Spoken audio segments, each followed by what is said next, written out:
Vénérable Maître Yakim Yahramed, comment voyez-vous le nouveau projet du pape pour l'humanisme, le changement de l'éducation et l'unification des religions pour en former une seule? Bon, là, ce n'est pas le projet du pape ni du Vatican, parce qu'ils n'en sont pas capables de faire ce projet. Vous voyez, nous sommes dans un règne où il y a un règne immature. Il y a beaucoup d'immaturité. Beaucoup trop d'immaturité. De façon que, dans cette immaturité, les uns et les autres ne savent pas ce qu'on appelle l'humanisme, l'unification. Parce que pour commencer l'unification et l'humanisme, il faut commencer par l'éducation. Il faut d'abord commencer, il faut que le Vatican, le pape et le Vatican, son cercle commence d'abord à libérer des pays qu'ils ont enfermés.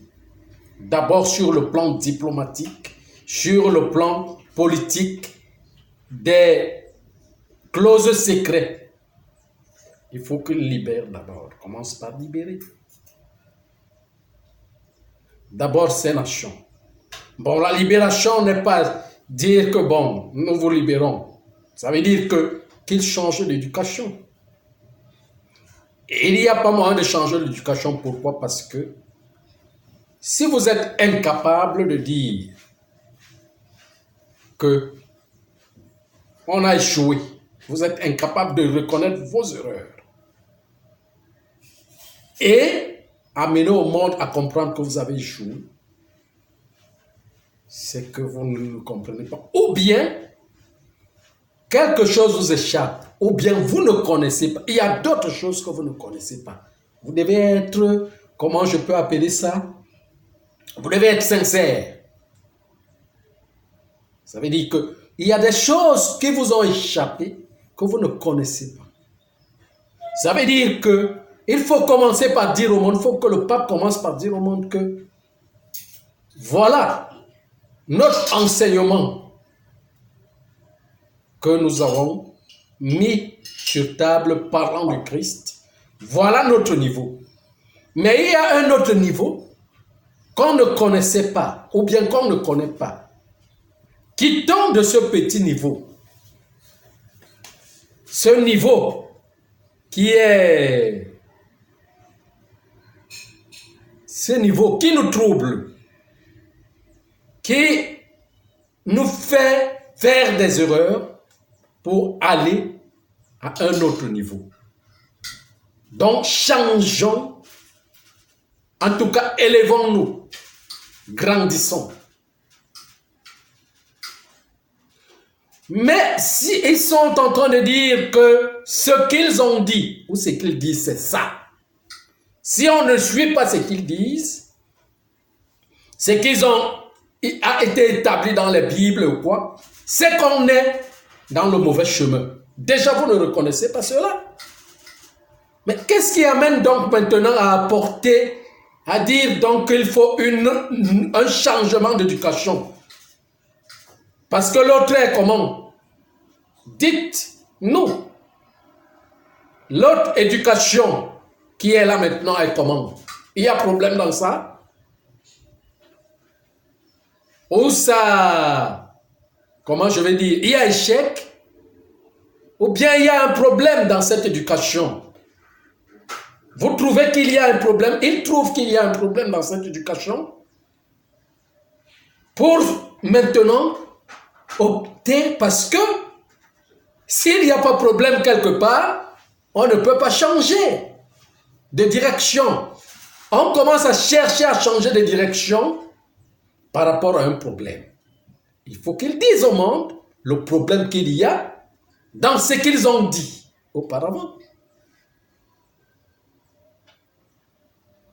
Parce qu'ils ont dit que c'est le véritable chemin. On a même tué beaucoup de gens. Jusqu'à aujourd'hui, on assassine encore des personnes qui essayent d'apporter la révolution dans le monde pour contredire ce chemin. Pour dire que non, ce chemin, c'est pas ça. Il n'est pas complet. La réalité, il faut grandir. Il s'y oppose. Mais dans quelle lancée? Vous ne dites pas d'abord. Ça, c'est des discours nuls. Vous ne dites pas d'abord aux gens la cause, le problème qu'il y a d'abord dans cette éducation qu'il y a là, que vous continuez à dire que c'est ça qui est le chemin. Et maintenant, vous parlez de changer d'éducation? Comment ça? Est-ce qu'on change une éducation qui est bien? Hein? N'est-ce pas tous on dit que l'éducation qu'ils amènent au monde dans la religion aujourd'hui est bien? C'est ça qui est le chemin? Mais pourquoi on change ça comment? Il y a quel problème là-dedans? Pour dire que le pape est en train de dire, parler de changer de l'éducation mondiale. Quelle éducation? Il y a problème. Quel problème donc qu'il y a dedans? Il faut, quand on regarde, la sagesse nous dit que quand on veut commencer un débat, avant de commencer à une autre étape, à un autre sujet, il faut d'abord qu'on élabore les points du sujet commun qu'on a ensemble. On revoit ce sujet. On voit là où il y a problème, là où on a faussé. On reconnaît notre erreur pour élaborer un autre plan. C'est pas ça? Mais comment on peut quitter? On peut fermer son cœur dans ce sujet. On ne l'ouvre pas pour dire la vérité. Là où il y a problème, là où on a faussé. On veut ouvrir un autre débat. Ça veut dire que l'autre, on ne peut pas ouvrir l'autre débat. Si c'est lui-ci, comment vous pouvez amener les gens comme ça, ils ne vont rien comprendre. Ils ne vont rien comprendre. Quand vous accusez quelque chose, apportez les, comment je vais dire,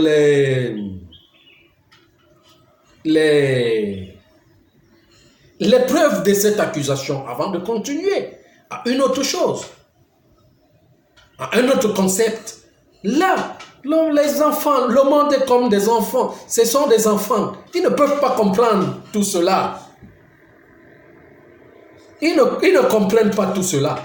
C'est pour cela qu'ils disent que c'est diabolique. Tous disent continuent à dire que c'est diabolique, ça. Ou bien, comment je peux appeler? Bon, moi, je n'utilise pas souvent ces termes-là, diabolique, parce que je n'entre pas dans le contexte. Pour moi, le diable, c'est quelque chose qu'on a... Ils expliquent ça d'une autre manière, moi, je explique ça d'une autre manière. Donc, c'est une erreur pour moi de dire que c'est diabolique. Mais je peux dire que c'est maligne. Hein? C'est une malignité. C'est une ruse. C'est une ruse. Un conflit d'intérêt. Un conflit d'intérêt par rapport à la réflexion des uns et des autres. Il y a des choses qui les échappent déjà qu'ils veulent rattraper. Tout simplement, c'est une formalité des intérêts. Il n'y a pas changement s'il n'y a pas rénonciation. C'est lui qui doit parler du changement, doit renoncer d'abord et reconnaître son erreur. Vous voyez un peu ce que je suis en train de dire.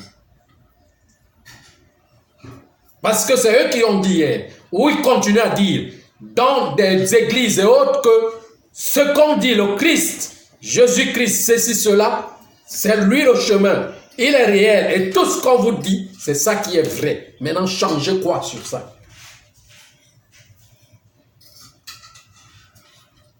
changer quoi sur ça? Et même s'il faut écrire peut-être une autre Bible,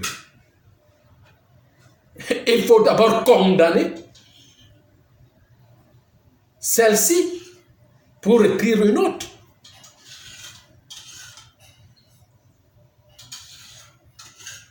Vous pensez qu'on roule tout le monde dans la boue?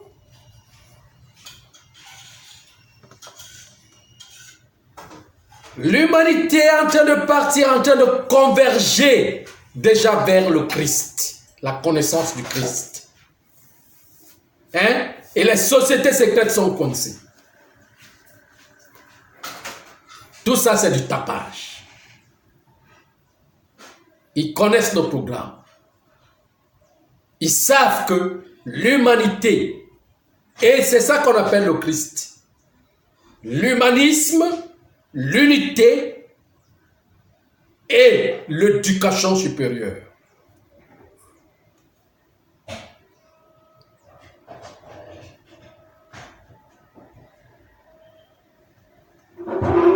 Vous voyez un peu? Oui? Non, je voulais demander qu'est-ce qui est donc derrière ces annonces, mais vous avez déjà répondu.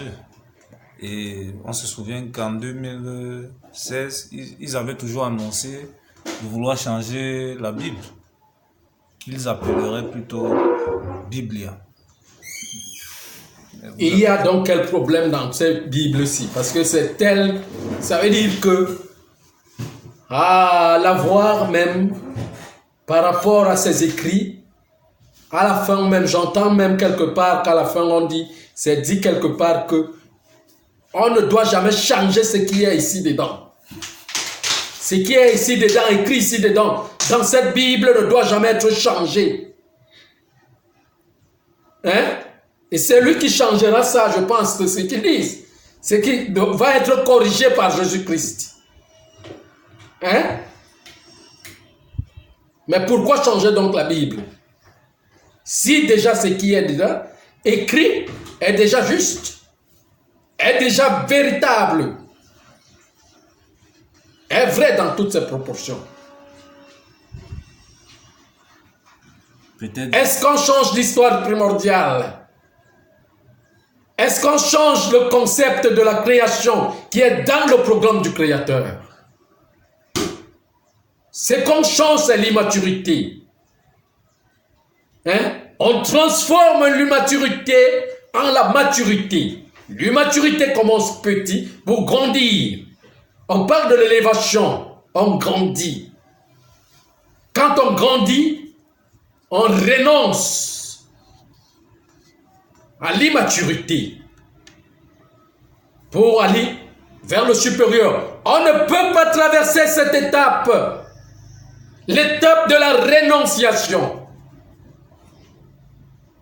On ne peut pas traverser cette étape, l'étape de se dévoiler. Si on a fait du mal, on doit se dévoiler devant le peuple et prendre ses responsabilités. On ne peut pas passer à cette étape. On n'échappe pas à ça. Que ce soit de ce côté ou de l'autre côté. C'est une responsabilité. Je vois que tous qui pensent, qui connaissent, ne connaissent rien de ce que c'est que la loi. Ils n'ont même pas encore commencé à apprendre. Parce qu'ils font des choses de ce côté et pensant que la vie va s'arrêter ici. Et ne connaissant pas ce qui attend de l'autre côté. Il y a problème. Des personnes qui ont pris la responsabilité de signer un pacte qui les enferme pour aller souffrir. Ça veut dire que ces personnes ne connaissent pas ce que c'est que la souffrance. Si et seulement si la souffrance, on ne peut pas l'échapper, c'est mieux de commencer. Parce qu'on commence par la souffrance. Attendez, quelque chose qui doit germer, c'est la maturité de cette chose qui est le bien-être, qui est la faim, qui est amen, qui est consommable, qui est le bien-être de la vie. Mais avant la maturité, il y a souffrance. On ne peut pas s'échapper aux souffrances du monde. Il faut souffrir librement, accepter de souffrir librement, que de souffrir comme un esclave qui est enchaîné par d'autres personnes. Qu'on arrête, qu'on enchaîne, on arrête comme un chien.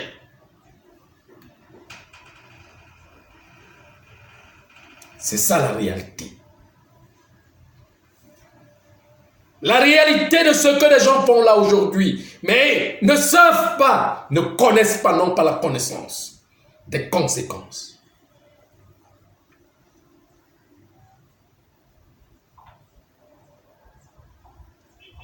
C'est ça la vérité. Vénérable Maître, Oui. vous avez parlé de loi primordiale tout à l'heure.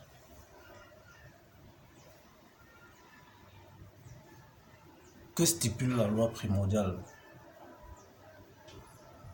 Comment? Poser la question, pose le monde. Qu'est-ce que la loi primordiale et quels sont ses principes?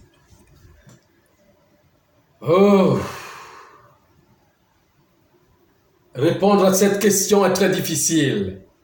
La loi primordiale, c'est le Seigneur. La loi primordiale, c'est le Seigneur.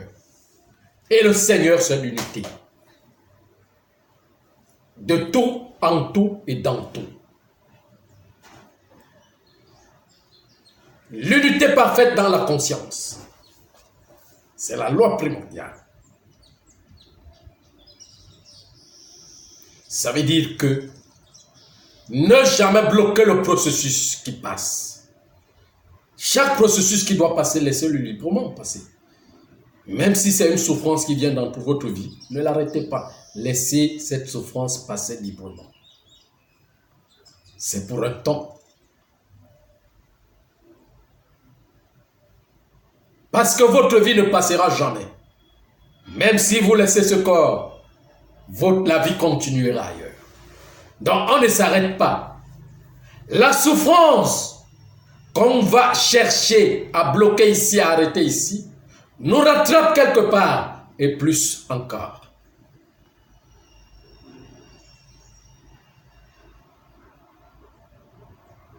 Vous voyez, donc on doit rechercher, ce qu'on recherche c'est le confort.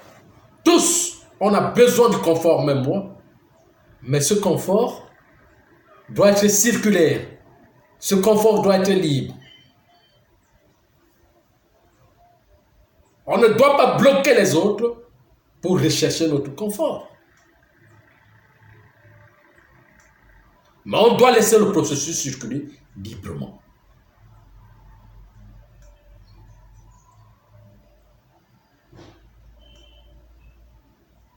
La liberté n'attache pas le monde dans la prison.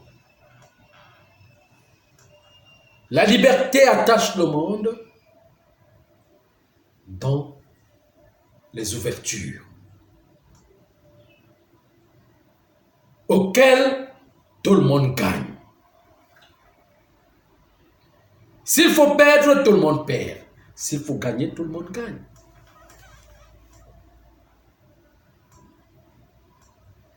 Ce sont les inégalités qui apportent l'injustice.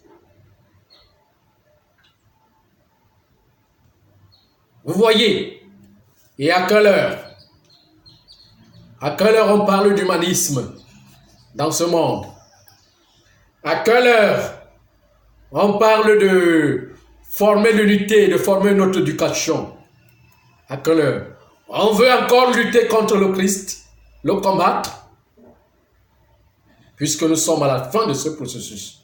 Mais quand on dit déjà que c'est l'humanité, ce règne qui veut le former, ils veulent s'associer pour entreprendre une seule religion. Ils vont pas s'entendre. Ils vont s'entendre comment? Ils ne sont jamais faits pour s'entendre. Comment on peut vous donner un temps d'un millénaire pour vous apprendre à vivre ensemble et se comprendre? À chaque fois, vous faites les mêmes erreurs et vous échouez encore. À chaque fois, vous faites les mêmes erreurs, vous allez même en guerre. Vous vous entretuez. Quand vous revenez, vous mettez des accords sur les Nations Unies, vous échouez encore quelques années plus tard pour entrer encore en guerre. À quel moment?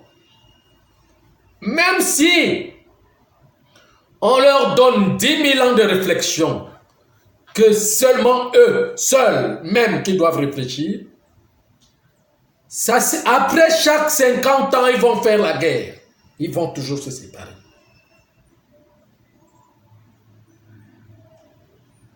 Et ça ne finira jamais. Et on reviendra autour, après 10 000 ans, on retrouvera toujours la même réflexion. Parce que quand ils pensent que, ils voient que non, le monde a changé, le monde a évolué, parce que nous sommes dans un monde moderne. Aujourd'hui, les savants ont apporté des inventions et tout et tout. Mais ce sont les génies qui le programment. Les savants, les génies nous enseignent, c'est eux qui construisent le monde. Ils ne construisent pas le monde à notre programme.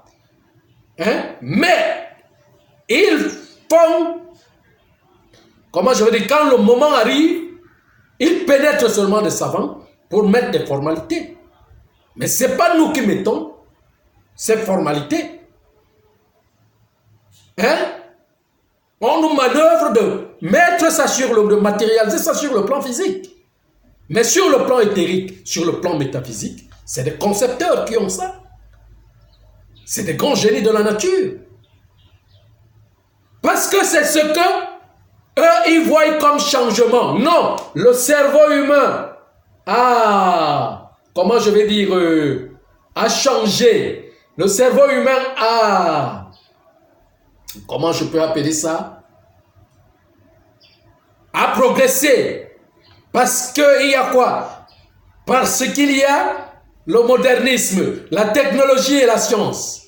Maintenant, dans la vie sociale, dans le communisme, dans le socialisme, il y a quoi?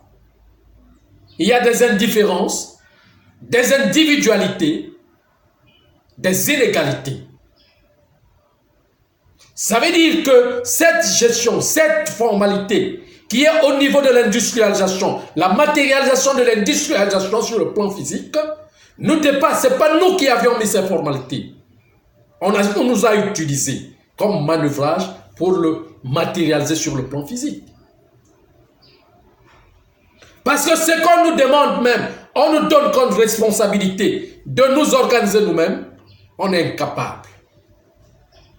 Comment parler donc de la science, de la technologie, des formules de la science et de la technologie, quand on n'est pas capable de mettre nos vies en valeur dans le socialisme et dans le communisme, dans la communauté.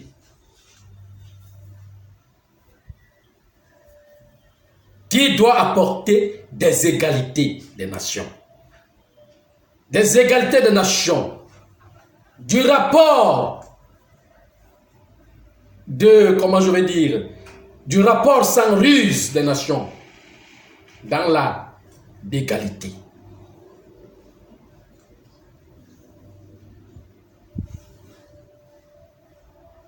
Vous voyez un peu, on vous donne des matières premières comme l'Afrique, fournit des matières premières. Mais quand on prend ces matières premières, c'est pour faire quoi?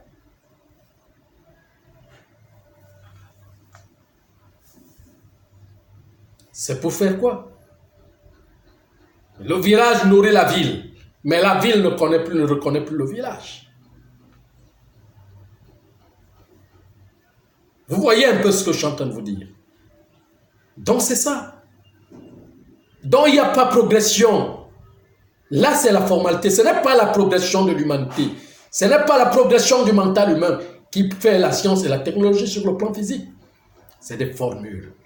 Tous les savants le savent, tout ce que je suis en train de dire. Que tout savant sait qu'il a un maître qui lui a donné les formules. C'est indiscutable. Sinon, l'échec.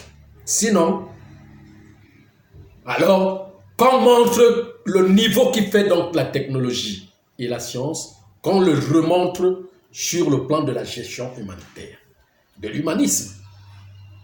Ce que le pape est en train de parler, qu'on le démontre physiquement. Que nous avons le même niveau, parce que c'est nous-mêmes qui sommes les formules, démontrons donc ces formules sur le plan physique, sur la gestion de l'humanité. Dans cet humanisme, dans cette convivialité, dans la gérance égale des personnes, dans la gestion des foyers, le socialisme. Démontrons-le. Si on est capable de le démontrer là, ça veut dire que c'est lui qui dit là que c'est lui qui a apporté le concept est un tricheur. Puisque la force est invisible, la force ne dit pas que c'est moi le concepteur. C'est à celui qu'on demande à les matérialiser, à apporter les formules qui apportent le concept. Qui dit que c'est moi? Mais, je vous l'explique ici chaque jour. Si les humains sont capables de prendre la place de Dieu, ça veut dire qu'ils sont devenus les petits dieux, c'est eux qu'on doit adorer, honorer et autres, louer. Combien de fois ils se prennent comme des concepteurs? Combien de fois ils cachent le secret de l'extraterrestre?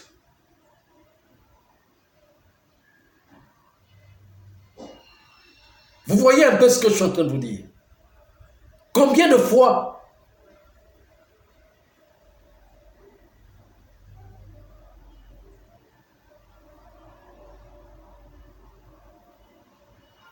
donc c'est comme ça. Il ne peut pas avoir réussite dans ce projet. C'est un projet du maître.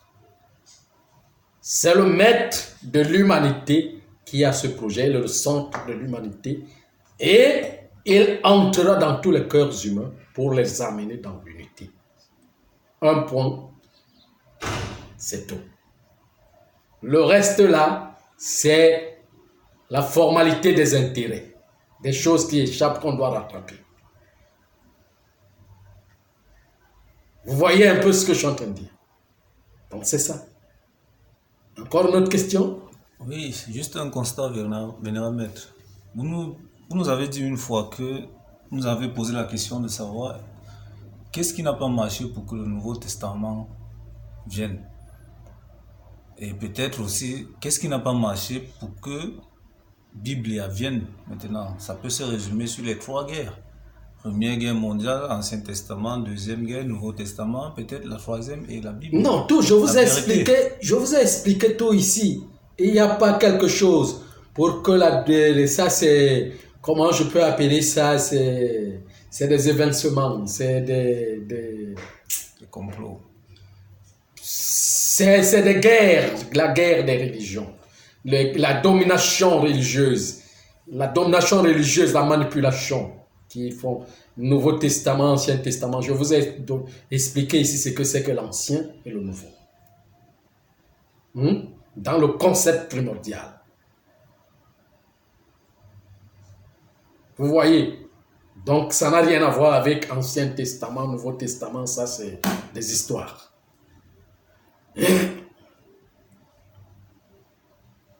Vous voyez?